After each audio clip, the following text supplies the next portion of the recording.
টানা এক সপ্তাহের বেশি সময় ধরে চলা প্রচণ্ড রোদ আর ভ্যাপসা গরমের পর আজ রবিবার দুপুরে এক পশলা স্বস্তির বৃষ্টি হয়েছে মেহেরপুরে।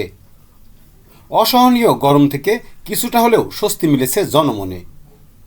দুপুর থেকে আকাশে হঠাৎ কালো মেঘ জড়ো হয়।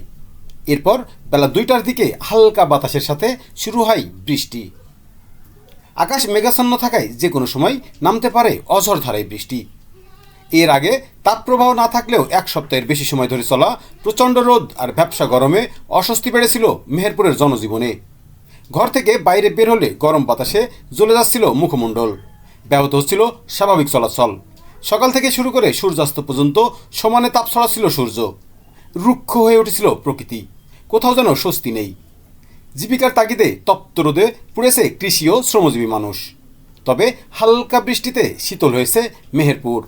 আবহাওয়ার পূর্বাভাস অনুযায়ী 16 জুন থেকে টানা কয়েকদিন ভারী বৃষ্টিপাতের সম্ভাবনা রয়েছে বলে জানা গেছে।